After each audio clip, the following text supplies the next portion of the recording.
ইষ্টম মৃত্যুতিথি ডিব্ৰুগড়ত গুৱাহাটীত যেনেকৈ কৰে ডিব্ৰুগড়তো আমাৰ ৰাধা গোবিন্দ বৰুৱা স্মৃতি ৰক্ষা কমিটিৰ তৰফৰ পৰা মোক সভাপতি হিচাপে মই দায়িত্ব লৈ আছোঁ। মই আজি ইয়াত আমাৰ শ্ৰীযুত মঞ্জিত বৰা সমাধিত্বৰ সম্পাদক, তেখেতে ইমান বেয়া বতৰত আহিও মাল্যাৰ্পণ কৰিলে, ফুল দিলে আৰু আমাৰ লগত কিছু সংখ্যক আমাৰ তেখেতৰ অনুগামী আছিল। আমি ইয়াত কামটো মানে অনুষ্ঠানটো কৰিলোঁ অনুষ্ঠিতকৈ। আচলতে আমি এই সময়ত খুব বৰষুণ হয় আৰু এই পাৰ্কখনত অৰ্থাৎ লক্ষ্মীনাথ বেজবৰুৱা পাৰ্কখনত যথেষ্ট পানী হয়।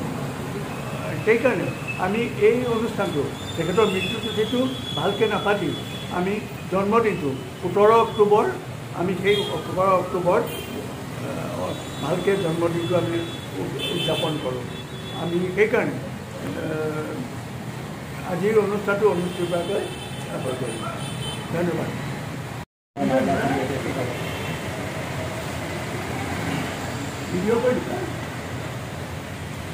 সিংহপুৰুষ ৰাধা গোবিন্দ বৰুৱাৰ আজি ৪৭ সংখ্যক মৃত্যুতিথি।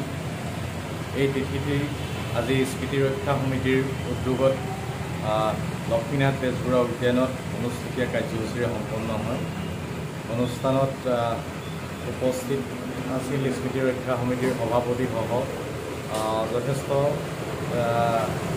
এই ডিব্ৰুগড়ৰ নাগৰিক আৰু আমিও তেখেতলৈ শ্ৰদ্ধাঞ্জলি জ্ঞাপন কৰিলোঁ। আৰু এই মৃত্যুৰ তিথিত ৪৭ সংখ্যক মৃত্যুৰ তিথিত এটা কথাই অনুভৱ কৰিছোঁ, ৰাধা গোবিন্দ বৰুৱাই যিখিনি আচলতে অসমৰ প্ৰতি যিখিনি অৱদান আগবঢ়ালে, ডিব্ৰুগড়ৰ প্ৰতি যিখিনি অৱদান আগবঢ়ালে, আচলতে যেনেদৰে আমাৰ সমাজখনত আমাৰ ৰাইজৰ মাজত তেখেতৰ মাজত যেনেকৈ সোমাই থাকিব লাগিছিলে, মানুহ যেনেকৈ তেখেতৰ প্ৰতি আকুলতা থাকিব লাগিছিলে, সেইখিনি যেন আমাৰ ক'ৰবাত খুট ৰৈ গৈছে। এই কথাবিলাক আমি অনুভৱ কৰিছোঁ। সকলোৱে জানে ৰাধা গোবিন্দ বৰুৱাই ডিব্ৰুগড়ত ইম্পেৰিয়েল বেংক, যিটো আজিৰ ষ্টেট বেংক, সেইটো প্ৰতিষ্ঠাৰ ক্ষেত্ৰত তেখেতে এটা গুৰুত্বপূৰ্ণ বৰঙণি যোগাইছিল। আৰু বৰ্তমান যিখন অসমৰ যিখন ইংৰাজী কাকত প্ৰতিষ্ঠিত দ্য আছাম ট্ৰিবিউন, সেই কাকতখন 1939 চনত প্ৰথম ডিব্ৰুগড়ৰ পৰাই আৰম্ভ হৈছিল। সেইখন কাকতৰ সম্পাদক হিচাপে লক্ষ্মীনাথ ফুকন আছিল। পৰৱৰ্তী সময়ত 1946 চনত গুৱাহাটীৰ পৰা আছাম ট্ৰিবিউন প্ৰকাশিত হয় আৰু আজি পৰ্যন্ত সেইখন নিয়মীয়াকৈ প্ৰকাশিত হৈ আছে। এনেধৰণৰ তেখেতে যথেষ্ট কাম কৰিছে। তেখেতে গুৱাহাটীত যিখিনি ক্ৰীড়া উন্নতিৰ কাৰণে কাম কৰিলে, ডিব্ৰুগড়ত 1937 চনত তেওঁ অসম অলিম্পিক আয়োজন কৰিছিলে। গুৱাহাটীতো ক্ৰীড়াৰ উত্তৰণৰ কাৰণে, ক্ৰীড়া ক্ষেত্ৰৰ উত্তৰণৰ কাৰণে, এটা ষ্টেডিয়াম নিৰ্মাণৰ কাৰণে ধৰি অসংখ্য তেওঁ কাম কৰিছে। অসম ক্ৰিকেট সন্থাৰ সভাপতিৰ পদতো তেখেতে অলংকৃত হৈছিল। এনেধৰণৰ অজস্ৰ কাম কৰাৰ পাছত গুৱাহাটীৰ প্ৰথমজন মেয়ৰ হিচাপে তেখেতে দায়িত্বভাৰ লৈছিল। আৰু সেইজন ব্যক্তিক অসমৰ আচলতে আৰ্হি নিৰ্মাতা বুলি কোৱা হয়। সেই অসমৰ আৰ্হি নিৰ্মাতা সেইজন ব্যক্তিৰ আজিৰ আমি মৃত্যুৰ তিথিত আমি তেখেতক গভীৰ শ্ৰদ্ধাঞ্জলি জনাইছোঁ।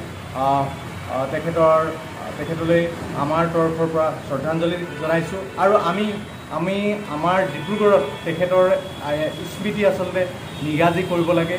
আৰু আমি ভাবোঁ ডিব্ৰুগড়ত বৰ্তমান এখন ষ্টেডিয়াম নিৰ্মাণ কৰি আছে। মই ভাবোঁ সেই ষ্টেডিয়ামখন ৰাধা গোবিন্দ বৰুৱাৰ নামেৰে নামাকৰণ হ'ব লাগে। ধন্যবাদ। যিখন মঞ্চ বিহু গুৱাহাটীত হৈছিলে, সেই মঞ্চ বিহুৰ ক্ষেত্ৰত ডিব্ৰুগড়ৰ ক্ষেত্ৰত ৰাধা গোবিন্দ বৰুৱাৰ যথেষ্ট অৱদান আছে। সেইখন সমিতি তেখেতে উপসভাপতিৰ দায়িত্বত আছিল।